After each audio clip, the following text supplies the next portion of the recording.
Hello and a very warm welcome to Spa-Francorchamps in Belgium for the first race, the 6th round of the 2014 International GTOpen. We are here at this fantastic home, the Belgian Grand Prix, part of an exhilarating run-in to the season. Well, hello from myself, Ben Evans, to an overcast and somewhat damp Spa circuit. We have had the circuit doused in the shower in the past 30 minutes, but now the sun is just starting to peek through again. Changeable weather, as you would always expect here at Spa. I hope you had a nice August summer break. The teams and drivers did, but they are back with a vengeance this weekend as we really move in to the business end of the season with a very interesting looking grid. It's a first career pole position in the International GTOpen for Archie Hamilton in the SRT Corvette, which he shares with Isaac Tutumlu. The pair of them, as a driver pairing, got their first podium at Silverstone last time out. Second on the grid in the Ombra Ferrari, Stefano Gattuso. He shares with Stefano Constantini this weekend, the fastest of the GTS cars and second overall. Third on the grid for Maxime Soulet, partnered this weekend alongside Diedrich Schittoff. And Maxime just giving an interview for the public address system here at Spa, because of course this is home race. Fourth on the grid for Matt Griffin in the AF Course Ferrari that he shares with Duncan Cameron. Matt, who one of several drivers in the field who raced here in the Spa 24 Hours earlier on in the summer. Very, very warm welcome to the International GTOpen for Richard Lyons, former Nippon champion, former All Japan GT champion as well. Great to see him this weekend sharing with Passin Lathoras. Sixth on the grid for Andrea Montermini, the reigning champion in the Vallorba Course Ferrari, alongside Nicolo Schiro. Qualifying this morning was dry. The weather is forecast to be very changeable for the afternoon, as seventh on the grid for Daniel Zampieri. And he shares that fourth row with Miguel Ramos, the championship leader with Nicky Pastorelli in the V8 Racing Corvette. Of course, they had the disappointment of Pastorelli's first corner retirement at Silverstone in July. It means they come into today's race with just a 3-point advantage over Schiro and Montermini. Ninth on the grid for Paolo Ruberti in the AF Course Ferrari, and his co-driver Giorgio Roda leads the GTS standings. It's been a good run of results for the Auto Orlando Sport pairing of Joel Camathius and Matteo Beretta, and it's Camathius who starts the car from 10th position. Cesar Campanico and Mattia Patel have always been there or thereabouts in 2014 in the Team Nova Drive Rowdy. It's the Portuguese Campanico who will be starting this first race, slightly longer race of the weekend. 12th on the grid for Vyacheslav Maliev in the second SMP Russian Bears Ferrari.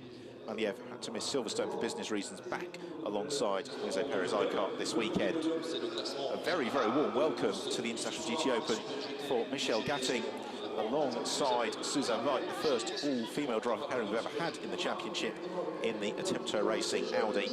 Michelle, who has been racing in the Porsche Carrera Cup in Germany this season.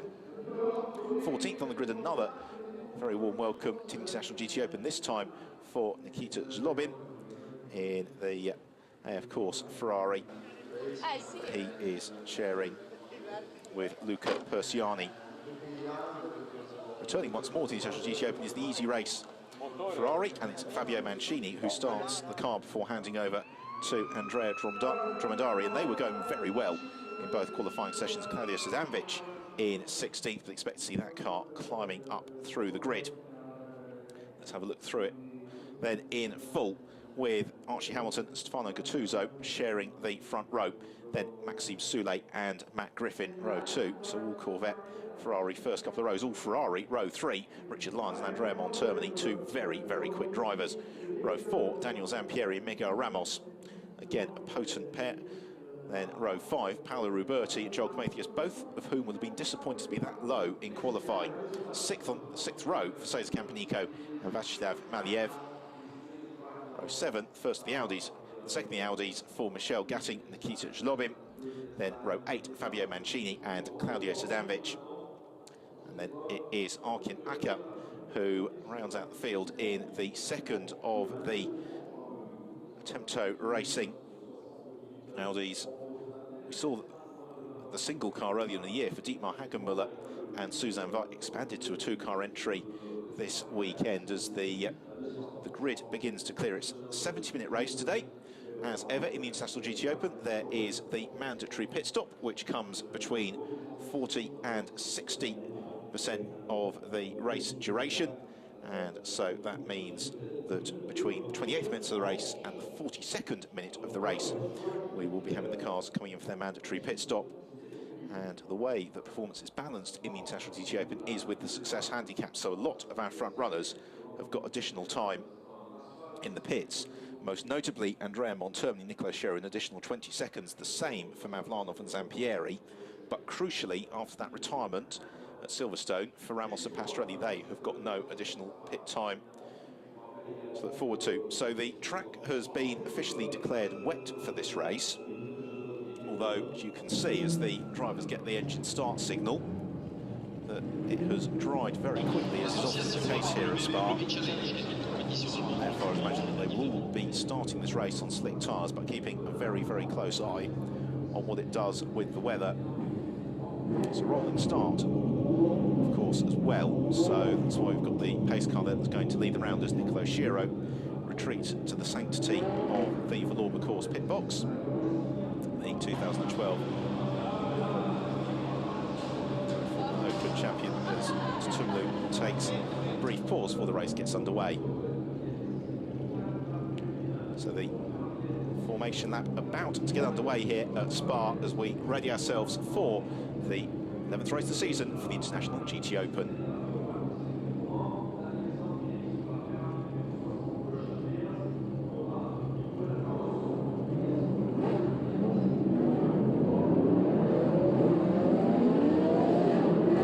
So the cars set off on the green flag formation lap, ready for this first of 6 races that's going to bring us through to the end of the season. Just 3 points separating the drivers at the top of the championship standings, but Zampieri and Mavlanov are just 11 points adrift.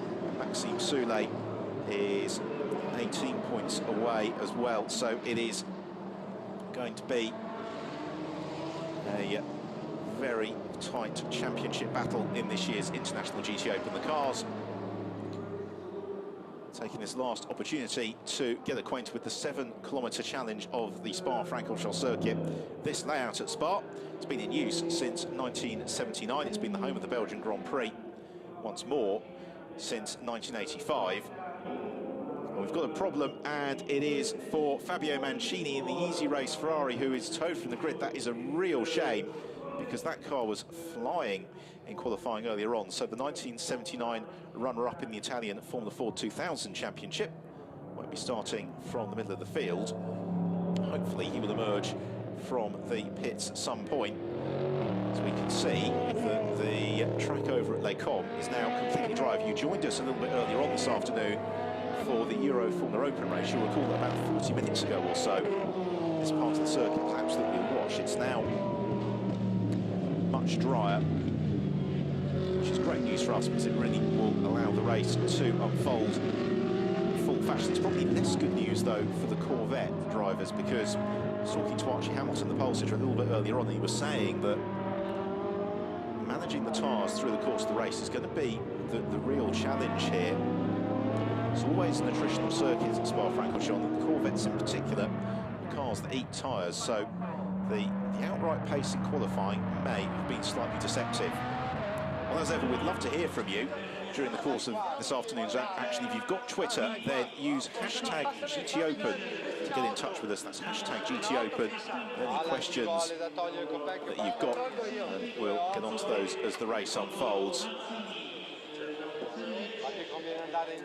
Well, it doesn't appear to be lost with the Easy Race Ferrari. Work is underway. Fabio Mancini remains strapped in to the cockpit, so hopefully it's just a case of getting that car fired up properly, getting back underway. There is the Stefano Gattuso piloted Ombra Racing Ferrari, car that has won races outright this year at the Hungaroring, particularly the car in the hands of Alan Sicart and Alvaro Barber. Third on the grid, Maxime Soulé will really be hoping for a good performance in his home race. And the fourth place car, Matt Griffin, he and Duncan Cameron have really struggled this year to get the car set up as they want. They were thrice winners last year in the Super GT spec. And of course, Ferrari, they're in GTS class this year, which is much closer to standard GT3 specification, but it really took them the first 3 or 4 meetings to get the car working as they wanted. It had begun to go well at the Hungaroring. They then, to miss the Silverstone round, they're back here at Spa this weekend. And we'll be hopeful of a good result. So the lights are out on the pace car. The field is bunched up side by side as we get ready for the start of the race. Field, as ever, making an absolutely magnificent sight. It's the SRT pits ready themselves. This a very proud moment for Archie Hamilton. He made the switch to the SRT squad after the Hungaroring. We're really hoping it pays off for him. The lights are about to change, the race about to get underway here at Spa as we go green. The field thunder towards La Source for the first time. They're all very tightly bunched as it's Hamilton and the bright yellow Corvette who covers the inside line, and then Gattuso and Soulé get very, very tightly bunched. They're almost 4 wide as they come out of La Source and plunge downhill, and it is still side by side between Soulé and Gattuso. Then it is Matt Griffin from Richard Lyons and a fast-starting Daniel Zampieri. It's Andrea Montermini who's probably lost out from all that. He loses a couple of places as Maxime Soulé is right in the wheel tracks of Archie Hamilton as they accelerate along the Kemmel Straight for the first time. The 2 Corvettes going wheel to wheel.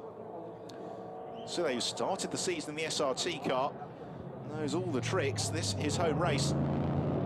And he takes the lead of the race away from Archie Hamilton through their comp for the first time. Matt Griffin goes up into 3rd position, as well as contact behind between Cesar Campanico and Vyacheslav Maliev or Nikita Zlobin. We'll find out who in due course. So there's a slight gap in the field after Joel Camathius as Montermini comes under pressure from the bright red Scarlet Ferrari of Paolo Ruberti. And then Joel Camathius and Miguel Ramos also locked in battle into P1 for the first time, and Soulé trying to break clear of Hamilton. Then it's Griffin, Gattuso, Lyons and Zampieri, Montermini and Ruberti. Next along then Ramos and Camathius. So the top 10 really almost running as one in these tight early stages. It was Vyacheslav Maliev who had contact with Campanico. You can tell the difference, by the way, between Maliev's car and Nikita Zlobin, in that Zlobin has got some decals over the front section of the Ferrari as they accelerate out of Stavelot 1 towards Blanchimont for the first time in the race, charging through the Ardennes countryside. Now, where's the challenge going to come from? Into the bus stop chicane, I suspect probably from Staccarano Gattuso. That's the blue. Red and white Ferrari is running out very wide. Richard Lyons is going to lose several places as a result of that. Yeah, of course, Ferrari demoted by teammate Paolo Ruberti among several. Through the bus stop then and over the line and completing the first lap. And Maxime Soulé leads the way. 1.5 seconds his advantage over Archie Hamilton. Matt Griffin in 3rd, and Gattuso 4th. Zampieri in 5th from Andrea Montermini. Ramos looks to try and challenge the inside of Richard Lyons. Joel Camathius next along. Another look then at that moment between Maliev and Campanico. No malice in it. Maliev just had the car snap sideways on him coming out of Les Combes. Just caught out maybe still by a greasy spot. Campanico to take evasive action along the Kemmel Straight for the second time. Is anybody quite close enough to challenge? The cars streaming along. It's still a murky afternoon. Headlights ablaze. Little flame there from Richard Lyons. And Maxime Soulé doing all he can to try and check out here at the front of the field and begin, if possible. What Soulé would like to do is just try and break clear. Maxime Soulé has won 2 races this year. The second race at the Nürburgring, the first short him out. It's enough to leave him currently 4th in the standings. He's partnered with Diedrich Schütthoff this weekend, and Diedrich not maybe quite at Maxim's pace, and therefore Maxim Soulé knows that he needs to try and build that nice buffer early on in the race, and that's what he's attempting to do. Archie Hamilton knows that he has got a nice determined co-driver who is at a very similar pace. Then we've got the GTS class front runner, that's Matt Griffin. He's got Stefano Gattuso right in behind him, and they're both being caught hand over fist by the Super GT SMP Russian Bears Ferrari of Daniel Zampieri, the former GTS champion going back to 2012 in the International GTOpen. Zampieri, always a spectacular driver to watch, as is Gattuso and Griffin. So this could be somewhat entertaining. The three Ferraris close up on each other. It's potentially very good news for Archie Hamilton. It gives him the opportunity to try and get a little bit of daylight for himself in second position. So the fight for third eases through the bus stop chicane. Across the line we come. Gattuso close enough to challenge Matt Griffin on this occasion. He looks to one side, then the other, tries to sell the dummy to Griffin and darts to the inside at the source. Griffin gives him racing room. The pair of them come out of the hairpin side by side and now get to have their Alonso Webber moment down into Eau Rouge. Duncan Cameron, Matt Griffin's co-driver, watches on as Griffin tries to challenge around the outside of Stefano Gattuso. They all shuffle back in toward him, but they come out of Radion. It's going to be very close as Daniel Zampieri joins the fight as well. On to the Kemmel Straight. The car to the left of your screen is Stefano Gattuso. The car you can barely see is Matt Griffin, and the blue machine is Daniel Zampieri. As they get on the brakes for Lecom, and Zampieri has also gained the place on Matt Griffin. Griffin drops from 3rd to 5th. It's now the turn of Zampieri to try and demote Stefano Gattuso. Gattuso, who was 2nd in qualifying this morning, 96 thousandths of a second slower than pole sitter Archie Hamilton. It's a very close qualifying session. The top 10 covered by fractionally under 2 seconds. As they scrap, it's bringing Andrea Monterni into the mix as well. Through Poulon we come. Double left-hander, although from a driving technique perspective it really is just the single corner with 2 sets of curves, and then very quickly you arrive into Fagnes. Confirmation that Maxime Soulé setting the fast lap of the race. No surprise, his advantage over Archie Hamilton out at 2.2 seconds after the first couple of laps.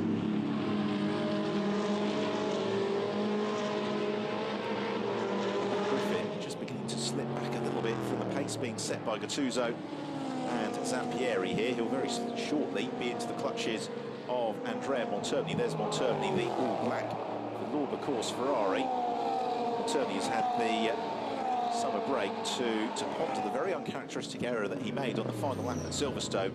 Just trying a little bit too hard to gain an extra place. Had a huge spin going into Vale, which actually cost he, Nicola Shiro, the championship lead when all was said and done.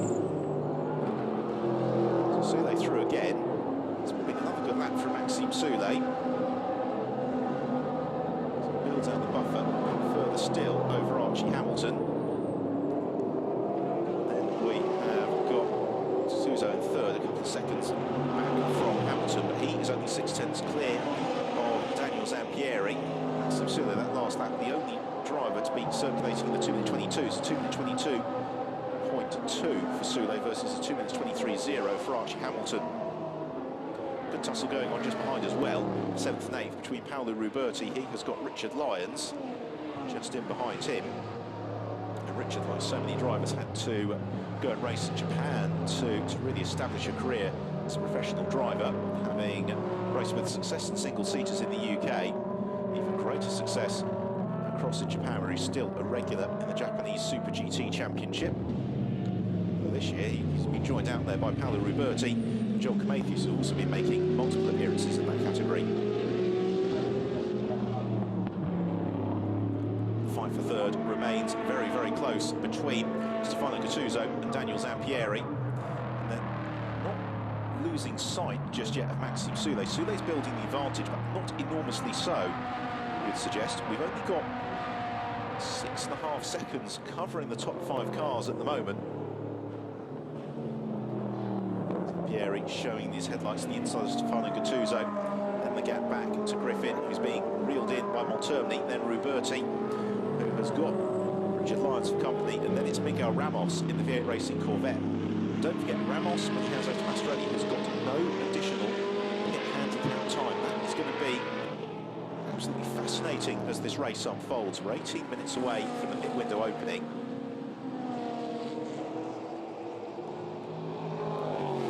And the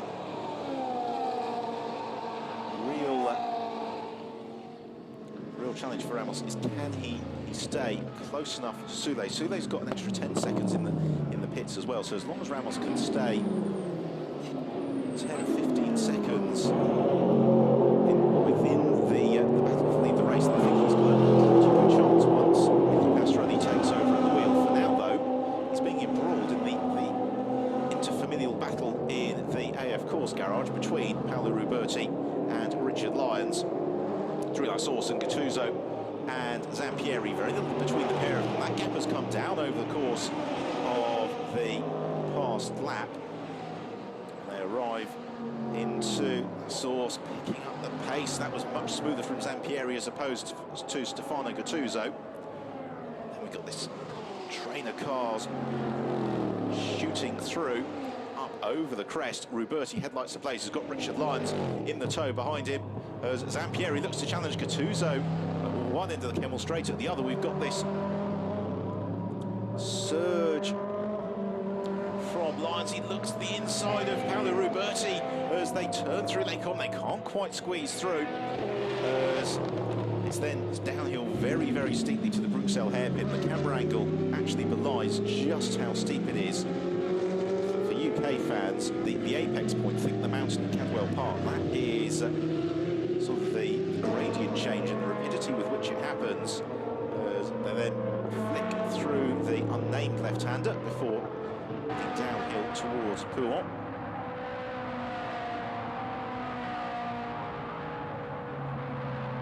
Through they come. And then on towards Fagna, and there's at the moment not much Richard Lyons can do. Miguel Ramos, though, staying with them. And this battle, for reference, by the way, is just about 12 seconds thereabouts away from the fight at the very head of the field. So even though they're having a fairly keenly contested scrap, they're not really slowing themselves down too much, and they're certainly not losing touch with Maxime Soulé, because Soulé's pace has increased, but he's doing so in a fashion which is commensurate with the rest of the field. So as he improves his pace, so does everybody else. Contemplates a challenge into Blanchimont. Come out, run a little bit wide. There's no change in that order. They've got to be mindful here of track limits as well, which have been a talking point throughout the course of the season. Out to the bus stop chicane, cross line we come. So this is 5 laps then completed. It is Maxime Soulé who still leads the way from Archie Hamilton. Fantastic lap from Soulé, actually. His lead goes out by a second. There was Lyons, looks to the inside. Ruberti, oh, and they make contact. The two AF Course Ferraris make contact at the source. And Lyons went for the move. Ruberti rotated as he rejoins. And that could have a big bearing on the GTS Championship battle, because don't forget, we have got Ruberti's co-driver, Giorgio Roda it is, who will be who leads the GTS class, and he will be the driver who takes over from Ruberti, provided there's no damage. Right, back to the front of the field. Soulé leads 4.7 seconds from Archie Hamilton. Hamilton being caught a little bit here by Gattuso and Zampieri, or rather, Zampieri and Gattuso. Daniel Zampieri has found a way past Stefano Gattuso. So it's now 3 Super GT cars at the head of the field. Just to clarify the classes for you, the Super GT class cars are either GT3 cars with an all-pro driver lineup, or they are, in some instances, somewhat modified GT2 or even GT1 cars to conform with GTOpen regulations, whereas the GTS class cars, that is the Pro-Am standard of GT3 car that you may be familiar with from some other championships. So for Stefano Gattuso, at lots of place, there's no particular concern for him in terms of class battle. It is a concern for him in terms of the battle for the outright podium positions. Right, another look at this move. Richard Lyons to the inside of Ruberti, contact and around they go.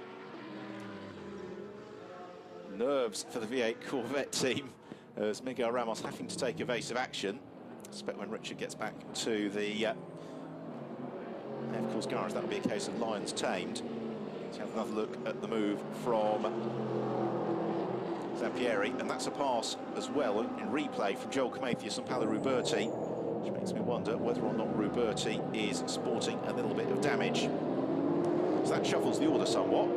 It promotes Lyons into 7th place, Miguel Ramos to 8th. Joel Comathius we'll expect to cross the line in 9th position. Comathius and Ruberti, they've just come past my country box, so Ruberti is running. No surprise on our timing screen that the team manager for car number 80, that is Richard Lyons, has been summoned to race control. Whilst they do have a nice selection of Belgian chocolates there, I don't think it's to invite them to sample that collection. Zampieri over the curves, he's really pushing, and with good reason. He was 0.6 of a second faster than Archie Hamilton last time around, and the bright yellow Corvette being reeled in by the SMP Russian Bears Ferrari, which was victorious last time out at Silverstone. And Zampieri, 2009 Italian Formula 3 champion, made it all the way to Formula 1 3.5 litre racing in single-seaters before switching to GTs, where he has been exhilarating, a very expressive drive behind the wheel. Archie Hamilton, the SRT Corvette, in his 3rd year in the International GTOpen, another driver who started out in single-seaters, but comes from a family with sports car pedigree because his grandfather, Duncan Hamilton, won Le Mans back in the 1950s. And that is very much Archie Hamilton's career aim as he tries to withstand the pressure from Daniel Zampieri. The pair of them now circulating 5 seconds adrift of Maxime Soulet. So we're 17 minutes in here to the first race of the weekend at Spa, the 11th race of the International GTOpen season. Maxime Soulet leads the way from Archie Hamilton and Daniel Zampieri. GTS class leader Stefano Gattuso is in 4th, from Matt Griffin, Andrea Montermini, Richard Lyons and Miguel Ramos.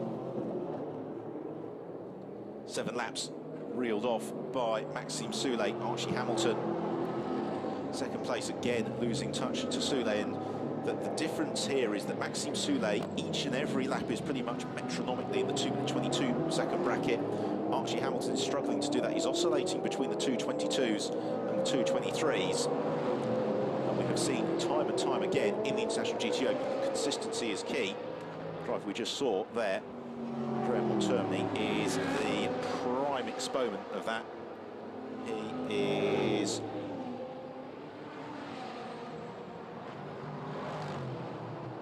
Mr. Consistency, is Andrea Montermini. He looks to make it 2 championships in a row, his 3rd overall crown in the International GTOpen, as Hamilton and Zampieri close up on each other as they come. Now out of the com section down towards the Bruxelles hairpin. Hamilton, I would have suggested, turned in a little bit too early there. Yes, he has, because he begins to run out of traction on the exit, and that gives Zampieri the opportunity to look to the inside into the left-hander. Hamilton moves across, covers the line. The pair of them plummet downhill towards Pouhon, and this battle is now well and truly joined, and they've got 10 minutes before the pits open here, and therefore it is one that they're going to have to sort out on the track. Otherwise, they're going to slip back into the clutches of Stefano Gattuso. All the while, though, this is leading to gaps beginning to open up through the field, such as has been the inexorable pace of Maxime Soulet. Slight lick of flame then on the gear shift from Archie Hamilton through. And now on towards Stavelot, Cour, Paul Frere, and then the long fast run back towards the pits. Look at super slow motion at Maxime Soulé. Doing what he does best, running so smoothly. Lovely shot there into the cockpit. You see just the tiniest touch of a correction from Soulé, but he's making it look very straightforward as through the bus stop chicane, Hamilton misses the apex. Fortunately, such as the girth of the Corvette, there wasn't very much that Zampieri could do as they sprint across the line. 8 laps reeled off. The gap goes out by a tenth of a second, but really that is irrelevant. It's all about consistency here for Archie Hamilton. And again, a slower lap from Hamilton, 2 minutes 24. He's sucked Zampieri into doing much the same time. Zampieri, if he was able to get past Hamilton, you would suspect would be able to drive off fairly quickly. And Zampieri knows he needs to get a move on here because he's carrying an extra 20 seconds in the pits. And he hands over to Roman Mavlanov, and Zampieri unable to make any headway along the Kemmel Straight. Through they come, just a car length between the pair of them. Again, Hamilton does make friends with the apex, and that is an opportunity for Zampieri, who went for a gap that was rapidly closing. And they've got to be careful here, both drivers, not to get themselves unnecessarily entangled with each other. Because an outright race podium, if not a victory, is very much on the cards for either of them today. Now Zampieri to the inside, the left-hander, he goes through. Lovely block pass as well, because Hamilton looked for the switchback, but he found an SMP, Russian Bears Ferrari, parked exactly where he wanted to place the Corvette. So Zampieri goes through. The big question now will be, what can he do about Maxime Soulé up the road ahead of him? Because conventional wisdom would suggest that the Ferraris are a little bit more generous with their tyres than the Corvettes. Another look at how it was all set up. This was the first attempt from Zampieri.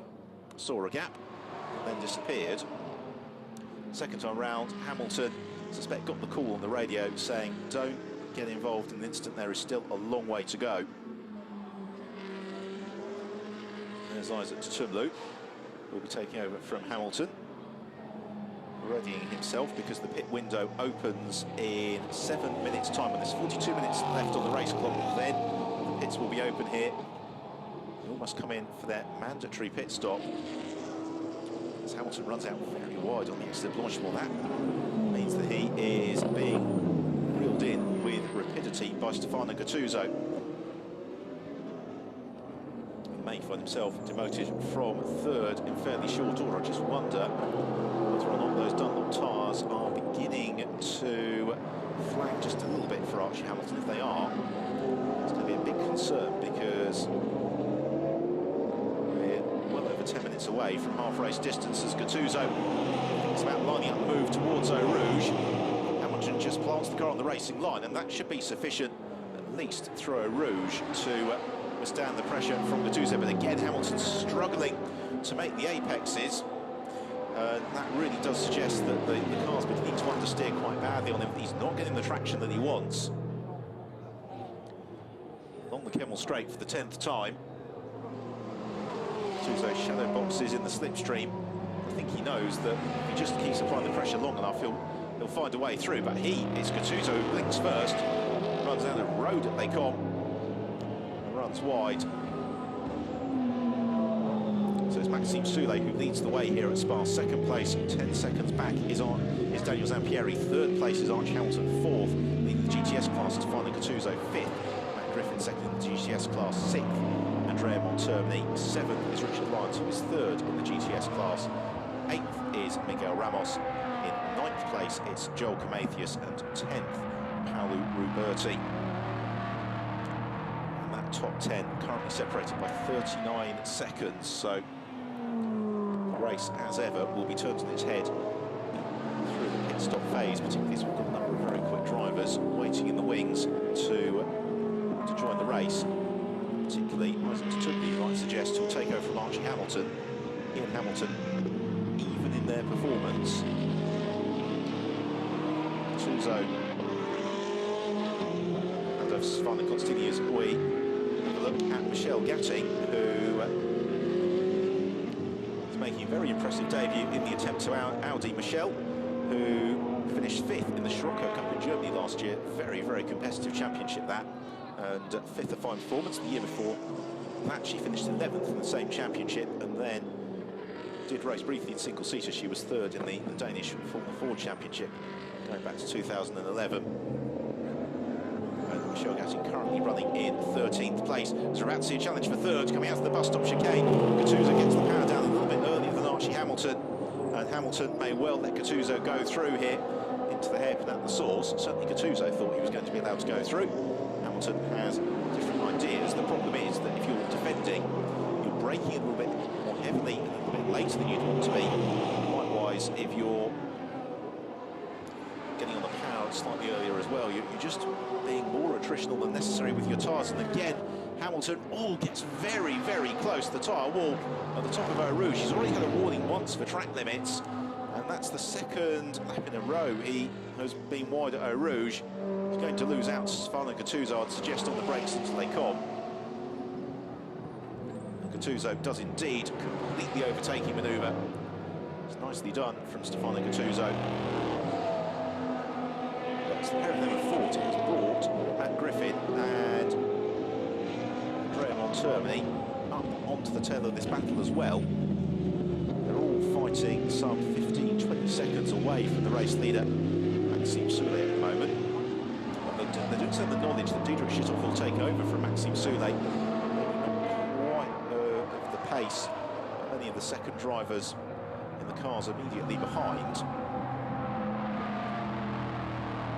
This is the fight then for 5th and 6th place. The red and white Ferrari of Matt Griffin, the all-black course Ferrari of Andrea Montermini. Montermini out over the asphalt, trying to close up onto the tail of Griffin as they sweep through Fagnes. Negotiates to learn the very lengthy run. This is Griffin, kicks out the car over the AstroTurf, tries to build as much momentum as possible for a long run towards Blanchimont. Should have done enough, at least on that occasion, I'd suggest, to keep Andrea Montermini behind him, as there's some marbles beginning to form on the circuit. It gives an indication of just how hard these drivers are pushing. Griffin and Montermini draw alongside each other, and Montermini makes the move on Matt Griffin. So Andrea Montermini gains the place. 5th and 6th switch around for Andrea Montermini. It's an opportunity to chase down Archie Hamilton for 3rd place in the GTS class, in the Super GT class. Griffin maintains 2nd place amongst the GTS runners. He's a good 6 seconds clear of Richard Lyons. Here we see it again. A mistake from Matt Griffin on the way out of the second part of Blanchimont. Andrea Montermini close enough to take full advantage. Oh, and a puncture. It's a puncture for Daniel Zampieri in the SMP Russian Bears Ferrari, the car in 2nd place. And once more, Zampieri is plagued with a puncture. This is not the first time this season that the pilot of the number 60 car has picked up a deflation, and he limps straight on at Les Combes. He has got a long, long way to go back to the pits, as Nico Rosberg found out a couple of weeks ago. And that really changes the complexion of the race. It also has significant bearing on the championship, because a good result today for Zampieri and Mavlana would have put them well and truly back in the championship mix. So disaster for Zampieri. It's actually very good news for Montermini and Shiro. Even better news for Ramos and Pastrelli, because Montermini and Nicola Shiro, they have got a significant chunk of additional time of pit handicap to overcome. So at best they're going to come out some 10 seconds or so behind Pastrelli when he emerges in the V8 Racing Corvette, which gives Pastrelli the opportunity to build some daylight in the championship ever so slightly. Meanwhile, Montermini is up onto terms almost immediately with Archie Hamilton. The change window is open, by the way, so they can come in and make their pit stop at any point here on until there are 28 minutes remaining on the race clock. I wonder if Hamilton is going to come in very early in this pit window sequence. Indeed he does. So the SRT Corvette of Archie Hamilton comes into the pit lane. And he will hand over to Isaac Tumlu. The challenge is going to be, I suspect, Tumlu being able to make his tyres last for 40 minutes, because Hamilton has really left against it to make the last 30. So out of the car hops Archie Hamilton. He gets Isaac Tumlu, a pair of them very good mates, into the cockpit. Also in is Miguel Ramos to hand over to Nicky Pastorelli. Now that is no surprise. This could be very, very interesting. It really plays into the hands here of the former European Formula 3000 champion, Nicky Pastorelli, who did make it up to Formula 1 in terms of test driver status with the Jordan and Minardi teams. Here is the second place car of Stefano Gattuso. He is 23 seconds back from Maxime Soulet, who continues to lead the race. Third place now is Andrea Montermini, as Daniel Zampieri has somewhat masterfully brought the SMP Russian Bears Ferrari into the pits, and you know what, he's actually had that puncture on the perfect lap if you're to get a puncture, because it means he can hand over to Roman Mavlanov, not have to make 2 pit stops, and they still stand every opportunity of salvaging a reasonably decent result from this race. So you can focus on the battle for second position. There is the going on the SMP Ferrari, a little bit of trim to be pulled loose as Maxime Soulet comes to the conclusion of the 13th lap. Soulet, I suspect, will stay out pretty deeply into this pit window before handing over to Diedrich Schitthoff. Also in the pit lane is one of the AF Course Ferraris. A little bit tricky to see who that was. It was Michele Rugolo taking over from Claudio Sedanovic. Diedrich Schitthoff, who will take over from Maxime Soulet, has been inconsistent this year. On occasion, particularly in the Algarve, he was absolutely flying. He's had other days where it's not quite worked out. Also has maybe 1 or 2 too many incidents for his liking. So he is shortly going to be putting a lap on Arkin Arca as Isaac Tumlu coming out of the pits. Oh, and into the tyre wall in a big way. Tumlu on his out lap in the SRT Corvette. Well, Hamilton came close to doing it, and Tumlu clatters into the tyre wall at the top of Eau Rouge. And the safety car has come out. According to our time screen, the safety car is out, and a badly damaged Corvette there for Isaac Tumlu. That a nasty accident means that the race gets neutralised right in the middle of the pit window. It's going to give us a very jumbled order as and when we do get the action underway.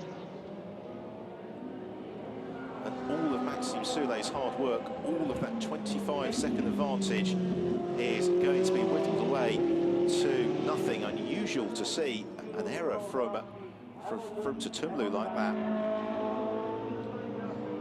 And the car having a hefty impact with the tyre wall. So we've got just under 38 minutes remaining. We're not quite yet at half race distance. We've already had an enormous amount of drama in this race. Here is our race leader, Maxime Soulet, whom you would imagine will almost certainly come into the pit lane at the end of this lap to hand over to Diedrich Schitthoff. It's not ideal, but it's preferable to the other option.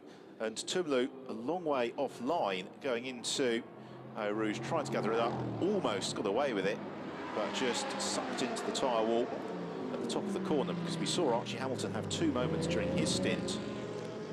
And then Tumlu, well and truly ensconced in the tyres. And Soulet, in fact, is going to continue on his way. So Maxime Soulet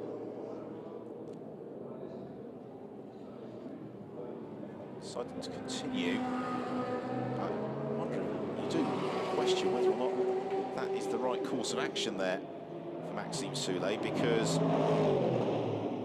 with Diedrich Chizov to take over, essentially he has got loss here of sort of advantage and track position. So Arkin Ucker pops in the Attempto Audi. It is going to be Dietmar Hagenmüller who will take over. Maxime Soulet yet to catch up with the safety car, so he's maybe having the opportunity here not to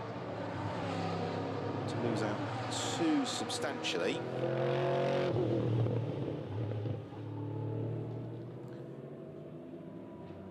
All the while, of course, the race clock ticks onwards. Here is the safety car, which has picked up a train of cars, I think, that had just headed out of the pits, possibly. So, with the race order at its most jumbled, with the opening of the pit window, actually picking the leader from this and making sure that everybody gets a fair shake from this intervention of the safety car may take a couple of moments to unwind.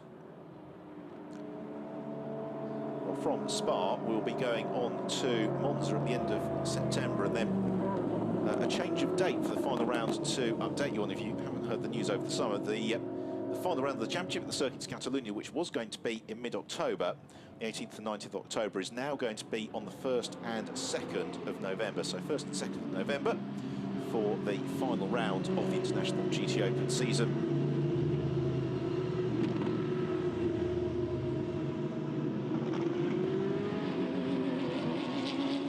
Safety car train moving through the Paul Frere.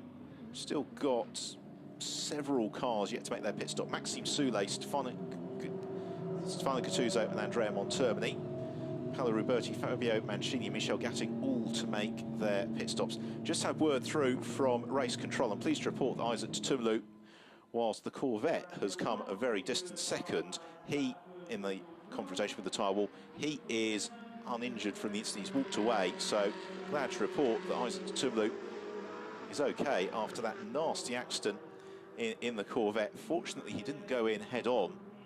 The tyre wall seemed to rather eat the car up. And so whilst the recovery work will be ongoing, fortunately it's not going to be to extract Tutumlu from the cockpit, which is good news. It shows the strength and resilience of modern racing cars, and particularly these cars in the International GTOpen, where the design of GT cars is really around driver safety almost as the primary concern,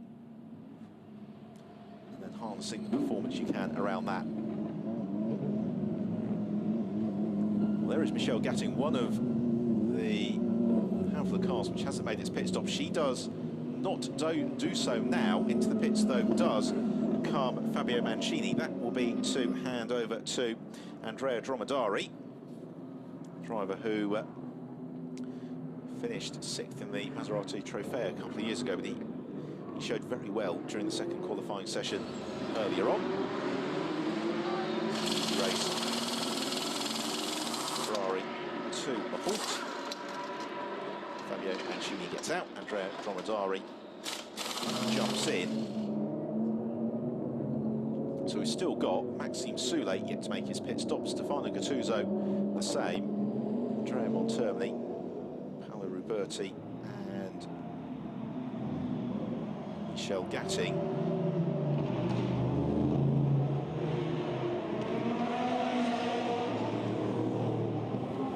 Let's have a think about how much recovery work's to be done. So we go past the slippery surface sign and climb up through Eau Rouge.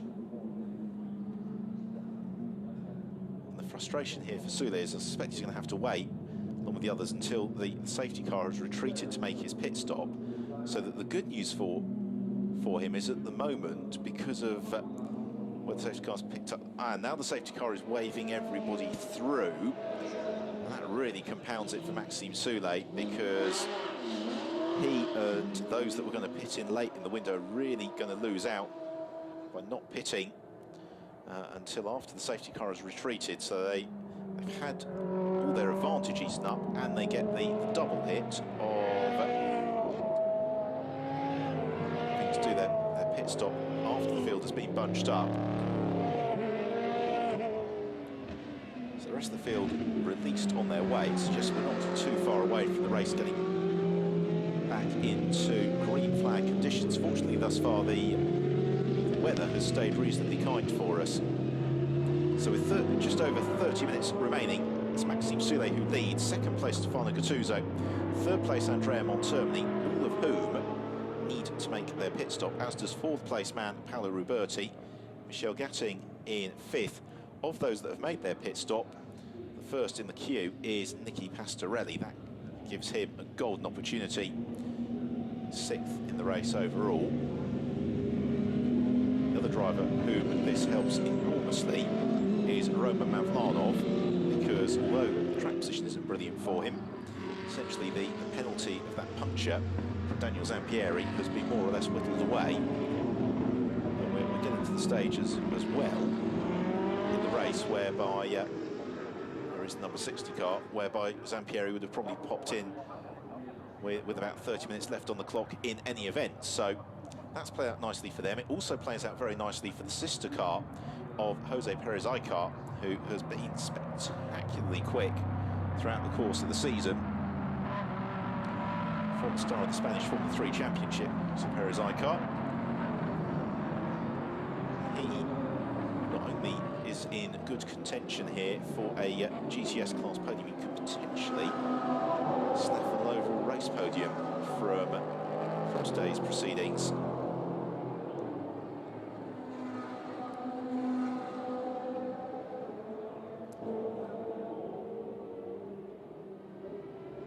So into the pits comes the second in the attempt to Audis. That is Michel Gatting to hand over to Suzanne White. We saw Suzanne earlier on in the year at the Nürburgring alongside Dietmar Hagenmüller.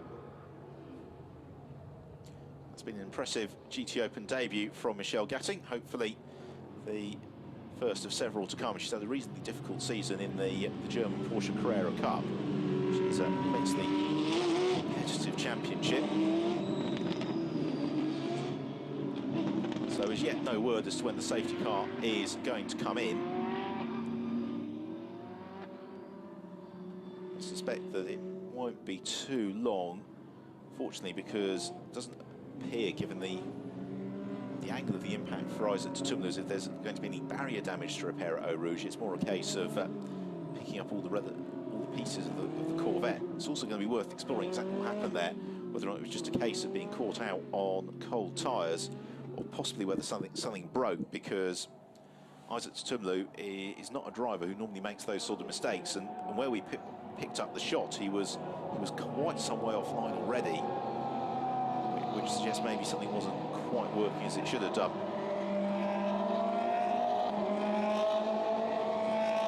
So the early September sunshine beating down once more on Spa-Francorchamps. It's Maxime Soulé who leads the race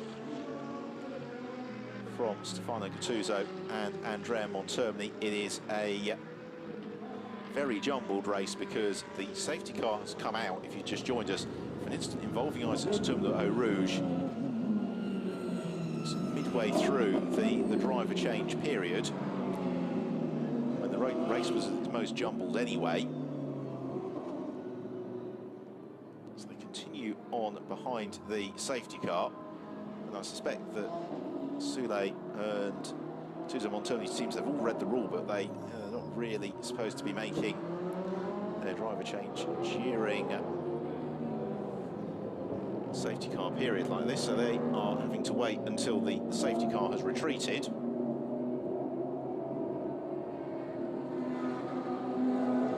Roman Mavlanov got the hand out of the window, very relaxed from the Russian driver,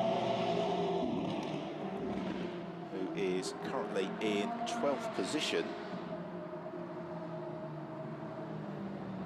So it really is going to be a very jumbled race when we do get underway, because we've only got a smattering of cars essentially on the lead lap, And then we've got several cars that, to all intents and purposes, are a lap down because they were caught in track order behind Maxime Soulé when the safety car came in. Well, the safety car will retract back into the pits at the end of this lap, so we will get the race back underway.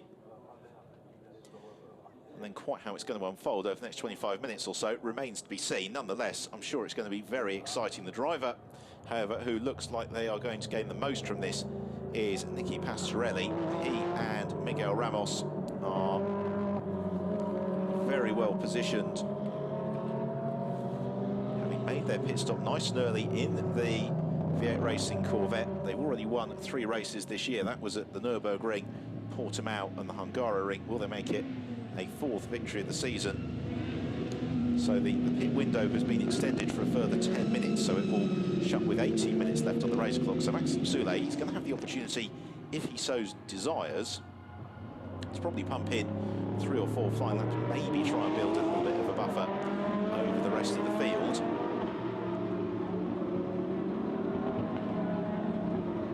And if they've got the luxury of a little bit more time, you would suggest that, in fact, the 4 cars that haven't made their pit stops, Soulé, Gattuso, Montoni and Ruberti, you'd suspect that all of them will probably take the opportunity to maybe at least do 1 flying lap. Let's try and open up a little bit of daylight between those behind. So there is Roman Mavlanov, the last time out in Silverstone. The Russian driver is also dovetailing this season with a campaign in the Formula Renault 3.5 litre championship alongside Roberto Merhi. So we'll find his fellow teammate gets promotion up to Formula 1 fairly shortly. Mavlanov had a couple of difficult years in Formula Renault 2 litre championship, but really has excelled since moving across to the international GTOpen. Behind him then, here he's got Andrea Dromedari. That is, when we do get going, the fight for 12th and 13th place.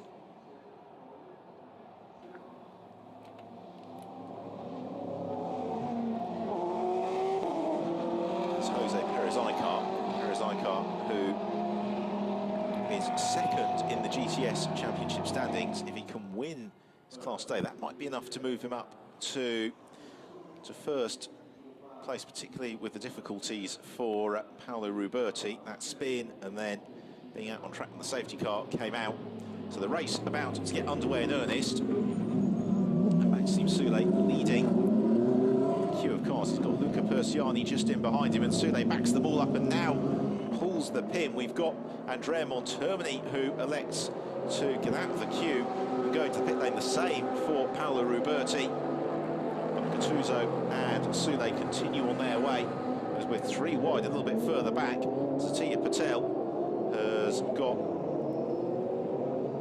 Kenny Rugolo looking to challenge him. Niccolo Schiro hops in to the Vlorba course Ferrari. Of course, a lengthy old handicap as well for Andrea Montermini, which isn't going to make his life Niccolo Schiro's life any easier when they do come back out there. Middle of that queue, there is Nicky Pastorelli. He's got a lot of cars to try and work his way past. By the time they have all balanced out, I think it is Pastorelli who's going to emerge as the race leader, as Mavlanov slithers wide at Lecom, trying to challenge Stefano Gattuso, and under pressure as well from teammate Jose Perez Icar. So the race leader, Maxime Soulé.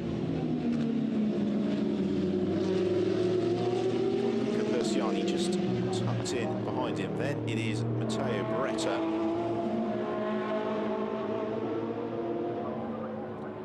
In the Orlando Sport Porsche, and Beretta, another driver who will have been reasonably grateful for the intrusion of the safety car when it happened, because of the amount of handicap that he and Joel Comathius were carrying into today's race. So this has been a good lap on the resumption of the race from Maxime Soulé.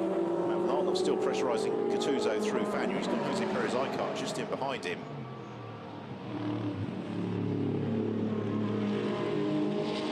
Matteo Beretta currently running in 10th position,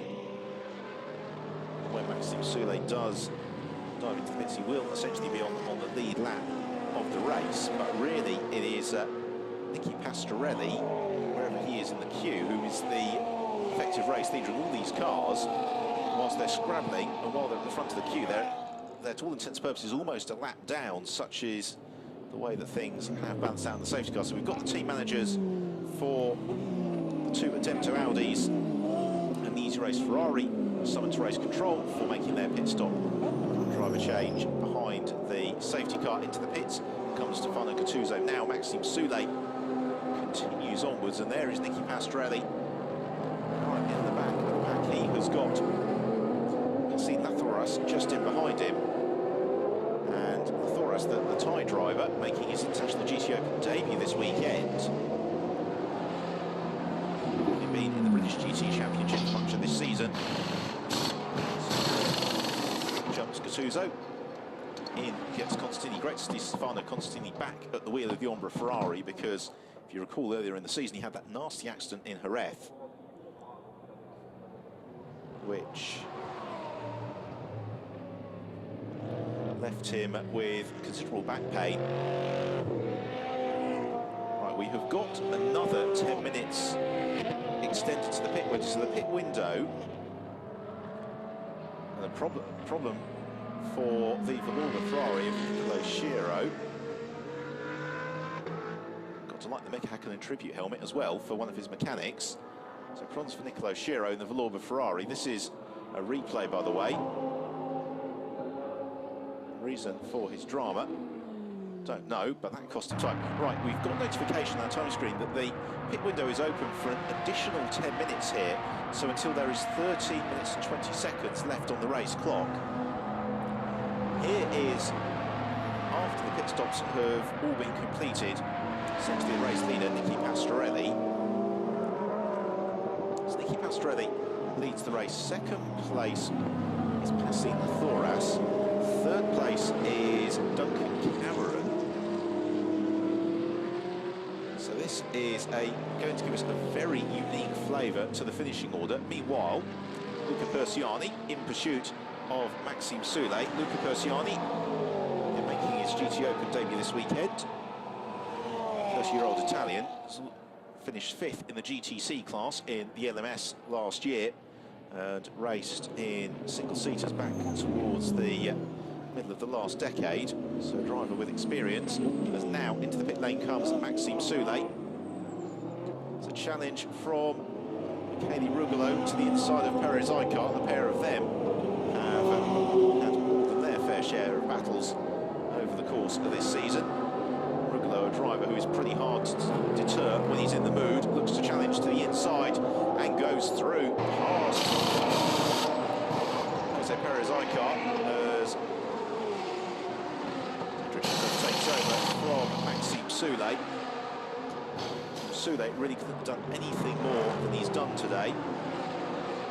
And he is going to emerge from the pit stop probably in something like a 10th position, I'd suggest. So at the end of this lap, we'll be able to give you the true classification and then a look at what some of the gaps are doing. This is the fight, by the way, for 12th position between Michele Rugolo and Jose Perez Icar.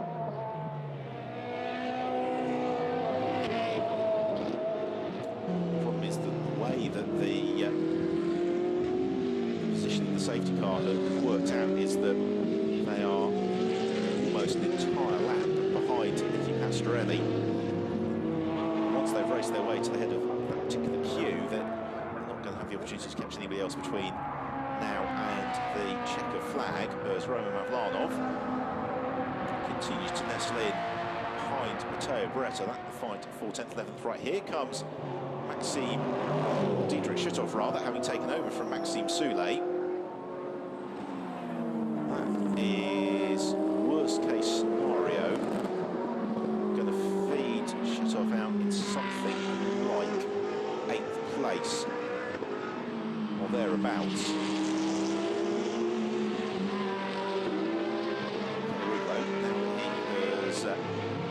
Dispensed with Perez Icar, sets off in pursuit of Roman Mavlanov. Though wheel of the air, of course, Ferrari shared with Palio Sadanovic. They very nearly won a race out right at the third meeting of the season in Jerez. Certainly co-driver Sadanovic having his finest season to date in the International GTOpen. Rugolo's progress is being helped here considerably by the fact that he's got this scrap going on ahead of him between Matteo Beretta and Roman Mavlanov. So across the line, they all come now. So this complete their 9th lap. Right here at the back of your shot is the Vodafone Corvette of the race leader, Nicky Pastorelli. So Pastorelli leads in 2nd place. It's Pasine Thoras, the driver from Thailand, who's made the switch across from former BMW machinery. In 3rd place, in the 2nd of the air, of course, Ferraris, is Duncan Cameron. And those three separated by 7 seconds. We then have the wait for those that didn't quite have the track position with the safety car to come through. So the top 3 in this race, I would suggest, are pretty reasonably settled here, because the 4th place car is yet to come past me as Nicky Pastorelli negotiates Les Cops, and Pastorelli 7 seconds clear of Cameron in 3rd, 2.5 seconds clear of Thoras in 2nd place. Just under 15 minutes to go. This a very unusual race for the International GTO, just purely given the timing of the safety car. Right, 4th place is Diederik Schütthoff. So Diederik Schütthoff is through in 4th place. 5th is Stefano Constantini. But Diederik Schütthoff is 56 seconds behind the nearest car in front of him. In 6th place, I can offer you Giorgio Roda. So this is all very good news for Nicky Pastorelli, providing nothing goes wrong for the Corvette. And the beauty of the safety car is Mavlanov and Beretta locked in battle. Seems to have finally settled itself in favour of Roman Mavlanov. Then in 7th place, we've got Nicolo Schiro. 8th place is Suzanne Veit. But with the exception of Pastorelli, Thoras and Duncan Cameron, everybody else is a minute back from the leader. It's just the way that he was shaken out with the timing of the safety car and the which the safety car joined the train of traffic. So most unusual race this for the International GTO, but nonetheless it is a thoroughly entertaining one that's going to give us a very different looking result. Across the line comes Pastorelli, completes his 21st lap of the race. Builds his advantage over Pasine Thoras. What a debut in the International GTOpen for the young driver from Thailand. Here is the the battle ongoing between Atiya Patel and Andrea Dromedari. That is for 14th and 15th place. The 3rd place car of Duncan Cameron is just behind them. There's Duncan Cameron. Headlights ablaze in the air, of course, Ferrari. He is well set for his best result of the season. So the battles that are ongoing behind, it really is the fight for 10th place between Mavlanov, Beretta, Rugolo, Perez Icar. Probably the closest. Pastorelli is almost an entire lap clear of all of them. Pastorelli is down into the Bruxelles hairpin. There's still a substantial portion of the race to go. This is 100% settled. Pastorelli still doesn't get the car through to the checker flag. In terms of the championship, this is going to give Pastorelli and Ramos the opportunity to make significant ground over Nicolo Schiro and Andrea Montermini. With just 5 races to go, including the one that we've got tomorrow.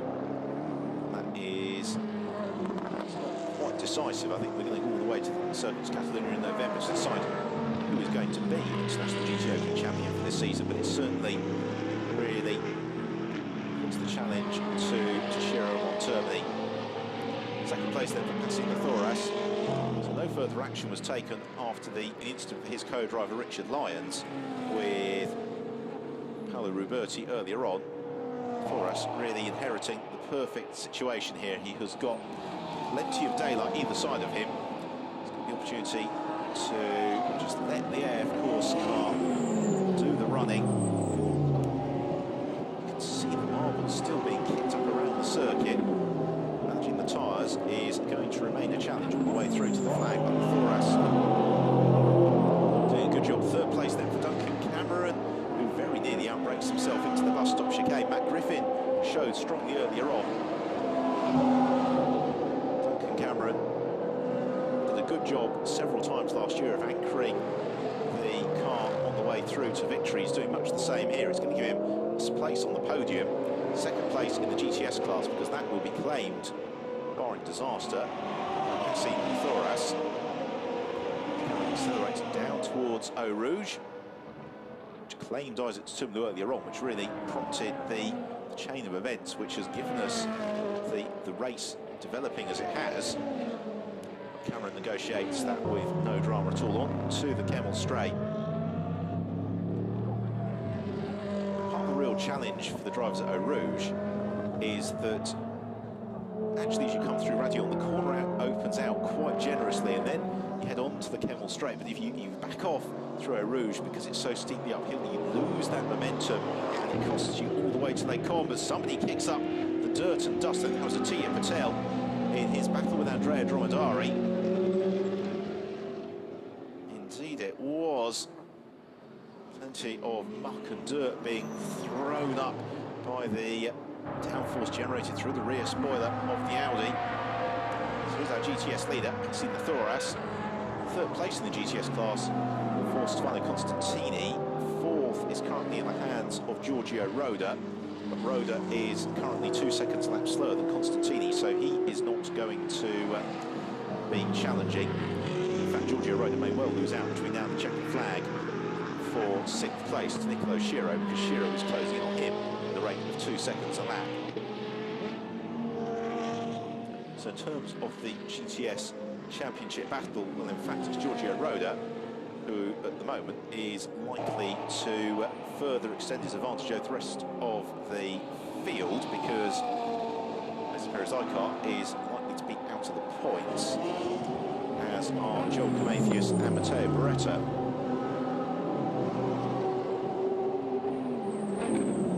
Thoras makes his way through the bus stop chicane to the conclusion of the 23rd lap of the race. Headlights being flashed from Nicky Pastrelli trying to put the lap on Jose Perez Icar. Suspect that is not going to be overwhelmingly received by Perez Icar. We've got the team manager of car 4, and that's Diedrich Schizhoff, being summoned to race control. So the team manager of car number 4, Diedrich Schizhoff, to race control. Not sure what that is for. Assistant Corvette though, Nicky Pastrelli, absolutely no such problems for him. He is, well, determined to put the lap on to Perez Icar sooner rather than later. Perez Icar withstanding. The other piece of housekeeping, just to bring you up to date with here, is that for the pit stop during the safety car, 1 lap has been added to the race time of Andrea Dromedari, Dietmar Hagenmüller and Suzanne Veit. That has the most adverse effect for Suzanne Veit, because she's currently running in 8th place on the road. Essentially that's going to drop her all the way down to 14th position. Andrea Dromedari, Dietmar Hagenmüller ready towards the bottom of the classification. And this is really the last thing that Nicky Pastrelli could do with here, is a quick car that he wants to put a lap on, just holding him up, and Perez Icar is not so dramatically slower than Pastrelli as to feel that it's his duty to move aside. Nonetheless, you suspect that there might be a conference ongoing between the SMP, Russian Bears team, and the V8 Corvette squad, because it's really in neither of their interests if the two cars were to tangle with each other. So it's probably not in Perez Icar's interest to have another lap in the race with Pastrelli breathing in on his tail. I'm sure that as we get into the last lap, that Perez Eichhart will allow him through.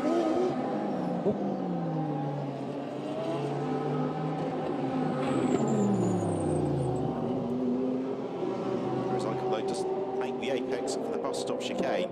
They're coming on to the tail of Suzanne Veit, who has had a pretty poor lap. She has lost 20 seconds, must have had a spin somewhere. She's dropped down to 12th on the road. So Perez Eichhart very short will be overhauling the Temto Audi to get another place. Here is a replay of Nicolo Schiro, flicking it sideways in the Villorba course Ferrari.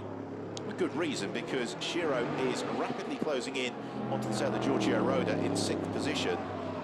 And that would be a handful more championship points for Nicolo Schiro. Frankly, every point could be very, very valuable at the end of the year. As Perez Eichhart passes Suzanne Veit. Pastorelli. Oh, I'm not sure if he's been able to do the same thing into Les Combes. We focus on Pacine Thoras, the GTS leader, second in the race overall.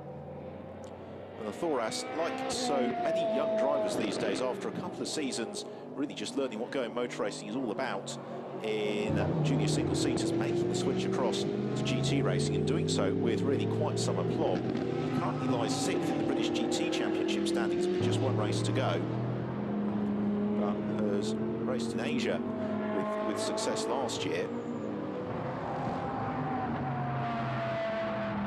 He's certainly been able to comfortably shake off, of course, teammate Duncan Cameron. So Pacine Thoras, a new driver to the International GTOpen this weekend, and it's going to be a winning debut for him in the GTS class. Flashes his headlights at Suzanne Veit. Eases past Nicky Pastorelli. The conclusion of this lap will be going into his penultimate lap of the race.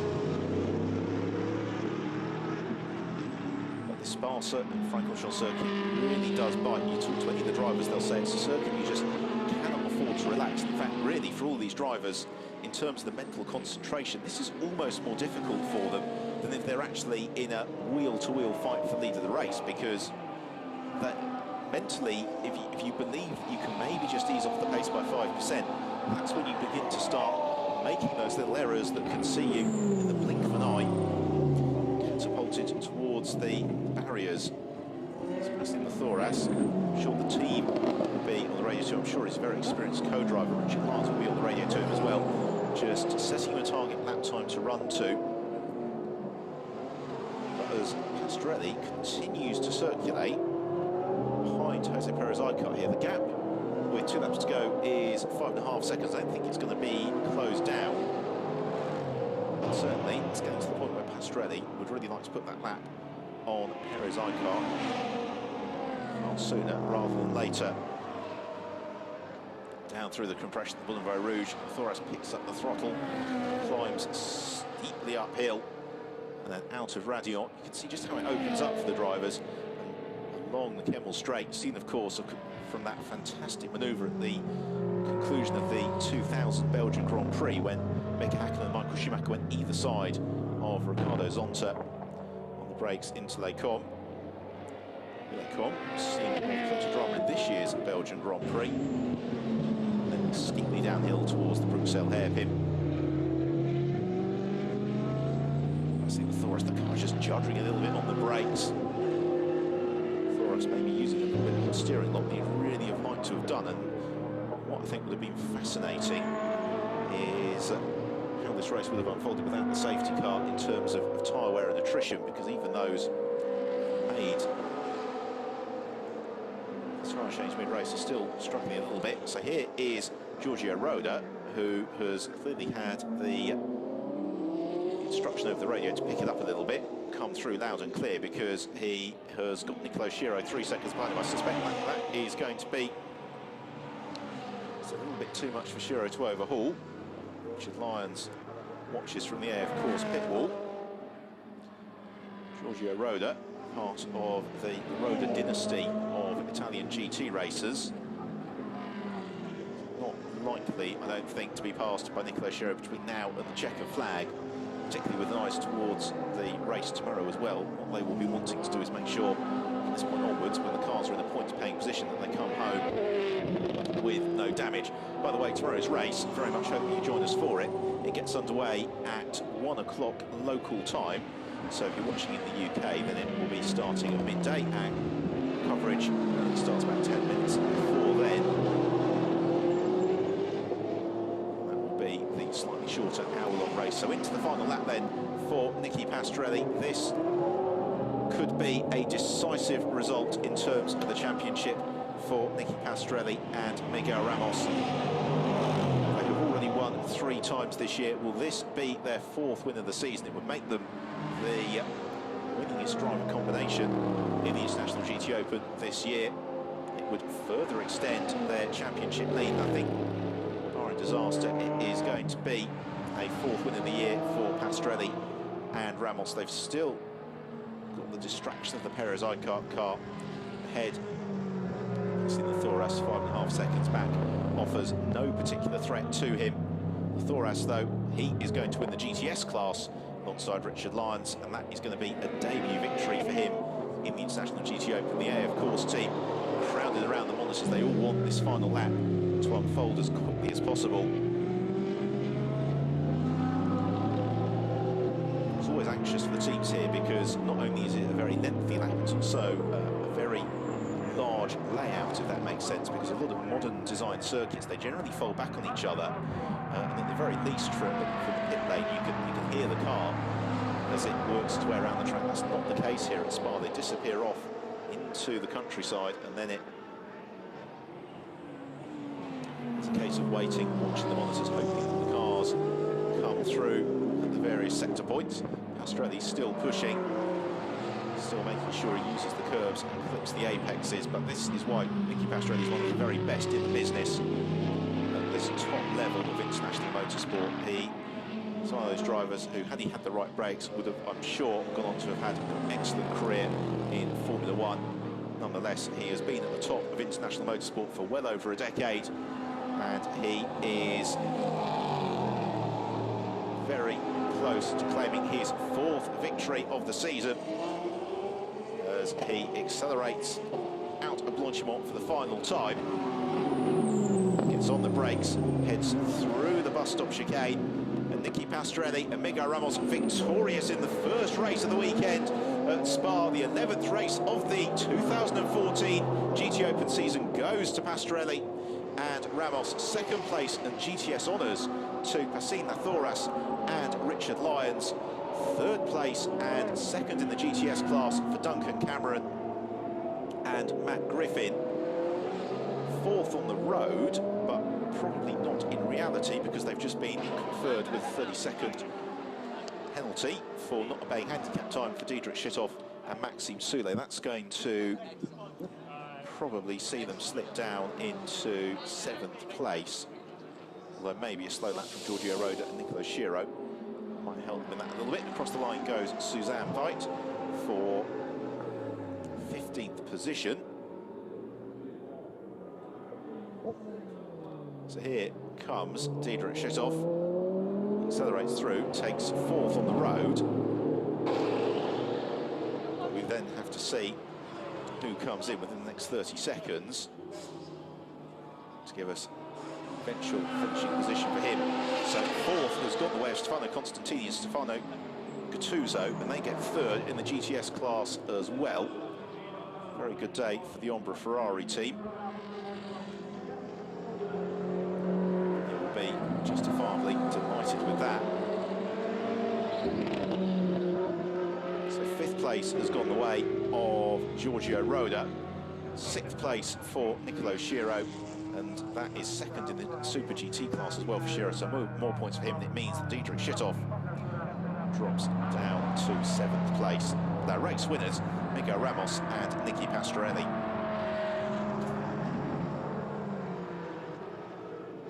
And their race strategy has played out absolutely to perfection. They knew they weren't carrying handicap time in, so they brought Miguel Ramos in at the first possible opportunity. It was ideally to give Pastrelli the opportunity to make up the ground on track, but with the timing of the safety car, the positioning of the safety car working perfectly for them, and it has worked out exactly as they'd have hoped, and it really is the karma of that first corner retirement at Silverstone, from which Nicky Pastorelli was completely blameless, playing back in his favour. Helps with bolstering Ramos and Pastorelli's championship lead as well. Just 5 races remain. So let's have a look then at the final classification. So victory for Ramos and Pastorelli, 2nd place for the Thoresen Lions in the GTS class win, 3rd for Cameron and Griffin, and their 2nd in the GTS class from Constantini and Gattuso, Roda and Ruberti in 5th. Andrea Montermi and Nicolo Schiro finished 6th, 2nd in the Super GT class from Diedrich Schitthoff and Maxime Soulé. It's Zobin and Persiani, great debut for them in 8th. Mavlanov and Zampieri to 9th and fastest lap in their favour. So just that one retirement for Isaac Tutumlu, seconds after he took over from Archie Hamilton. Real shame for them, because they would have surely challenged for the podium. So in terms of the championship, Ramos and Pastorelli build their lead by 10 points. So it's 13 points their advantage over Schiro and Montermini, with Zampieri and Mavlanov falling back as a result of that puncture, and Maxime Soulé not able to add to his tally in the way that perhaps he would have hoped. So a slightly strange race this afternoon at Spa in the International GTOpen, nonetheless one that was thoroughly entertaining, plenty of drama and a lot to talk about as well. Nonetheless, despite all that could have been thrown in, Ramos and Pastorelli emerge up top. I think that's a hug from Mum for passing the Thoras. Delighted with his GTS victory on his International GTOpen debut. Congratulations all around from the AF Course team and from Richard Lyons. Their race playing out absolutely perfectly. Matt Griffin and Duncan Cameron, plenty to celebrate for them as well. It's great to see them once more on the GTOpen podium.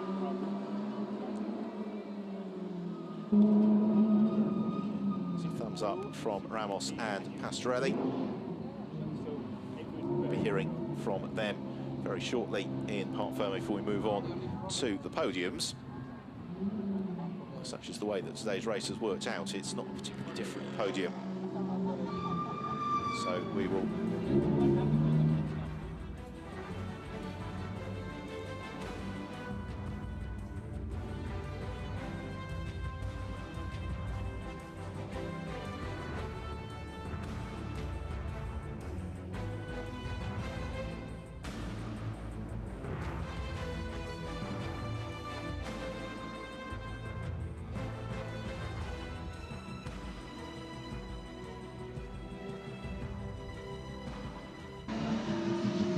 Nicky Pastorelli, Miguel Ramos, very nice win here in Spa. It was a strange race. Huh? It's great. I mean, we didn't expect this at all before the race. We were a bit lucky with the safety car.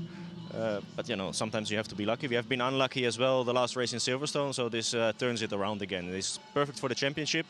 And, yeah, tomorrow we start more up front, so let's hope to do good as well.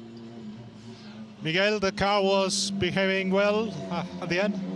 The car is difficult here in this circuit. I think we didn't yet found the right setup.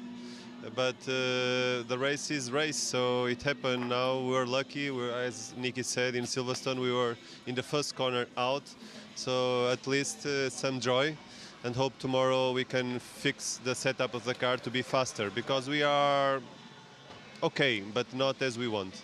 The good news is that the top rivals for the championships are behind this time, so some interesting points. Yeah, for us it's really all about making points. We want to finish and do every race points, and that's what we need to do to the end of the championship. And Nicky, you win almost at home, close to home. Close to home, yeah. But yeah, let's now focus. We will find a good setup for tomorrow, so don't worry. Well done, guys. Thank you. So let's have a look back then at the highlights of a dramatic race. And starting from pole position, Archie Hamilton led the field into La Source for the first time underneath heavy cloud cover. Somehow they all squeezed through in the early stages, as we come to expect full of frenetic dicing, none more so that moment between Vladislav Maliev and Cesar Campanico. Very nearly pitched the Portuguese into the barrier. Matt Matt Griffin and Stefano Gattuso were also busy having fun with Daniel Zampieri through Eau Rouge. Gattuso and Zampieri eventually both able to overhaul Griffin. As ever in the International GTOpen, the first half of the race was characterised by close dicing. Fortunately, that moment between Richard Lyons and Paolo Ruberti ever so slightly overstepped the line, as Archie Hamilton was demoted first by Maxime Soulet, and then a little bit later on by Daniel Zampieri. Zampieri flying until he was waylaid by a puncher just as the pit window opened. Zampieri came in to hand over to Avlanov, and the pits were abuzz. Ayton Sumlu taking over from Archie Hamilton, got it wrong at Eau Rouge on his outlap, clattered into the tyre wall, and that prompted a safety car. It gave us a very jumbled order, and it meant that the second half of the race saw a lot of drivers, not least Roman Avlanov, racing to try and reassert position.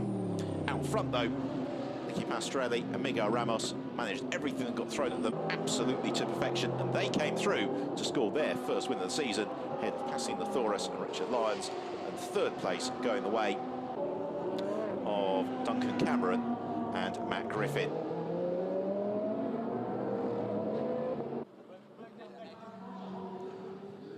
So the drivers gathering behind the Spa podium, ready to be announced onto the rostrum.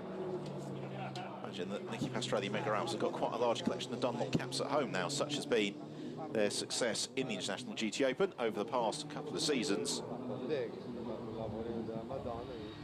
It's also been a day with much to celebrate for the AF Course Ferrari team.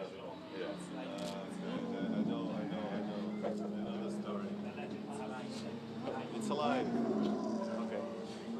Lots of thumbs up and smiles from Ramos and Pastorelli.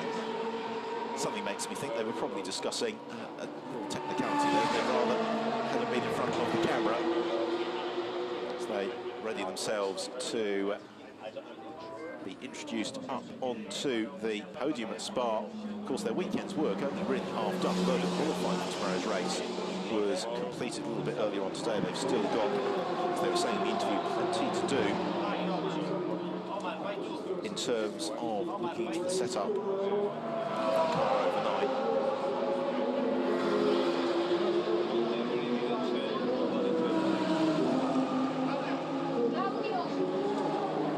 So much to confer over. First of all, we'll be starting with a Gentleman Driver Trophy winner, Claudio Sadanovic. Applause from the marshals at the podium. So there is Claudio, the Gentleman Drivers Trophy, Matt Griffin and Duncan Cameron. Walking with the wrong step on the rostrum. Nice try there from Matt Griffin. Might influence the result of the race. Runners up, Cassine Lathoris and Richard Lyons. And our race winners, Miguel Ramos and Nicky Pastorelli. The winning team being V8 Racing.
So presentation of the Gentleman Drivers Trophy for Claudio Sadanovic, with the third place trophy for Duncan Cameron. It's Ferdos Vari, Technical Design Chief of Dunlop Motorsport Europe, who is doing the honours and runners-up trophies for Passim Thoras and Richard Lyons. What a debut for them in the International GTOpen.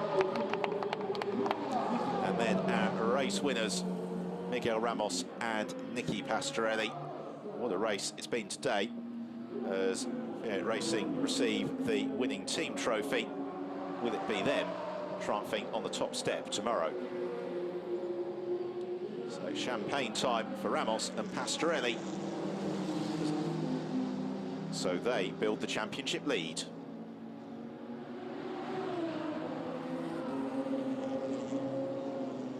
Champagne then fly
So on to the third step of the podium then for Stefano Constantini and Stefano Gattuso in the GTS class. Runners-up in the GTS class, third in the race overall, Matt Griffin and Duncan Cameron. And then GTS class winners, Passim Thoras and Richard Lyons, up on to top step for them as AF Course, the winning team and the top two cars.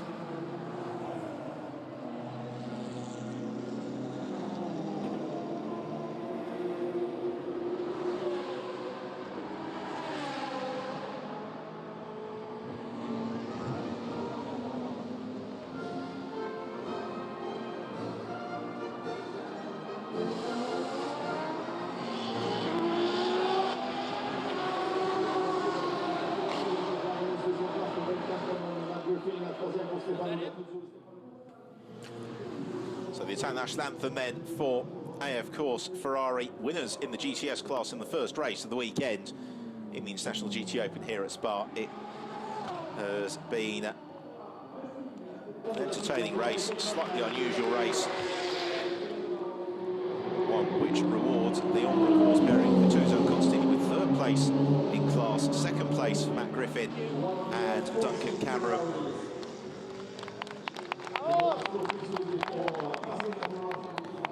Passim Thoras and Richard Lyons celebrate on the top step of the podium. They win the GTS class. It's AF Course who prepared around the car to such good effect. So with the photos just about complete on the podium, it's time to make merry with the champagne, which means it's time in turn for myself, Ben Evans, to say thank you very much for your company this afternoon. Hope you enjoyed the race and we'll look forward to seeing you tomorrow with the action live from race 2.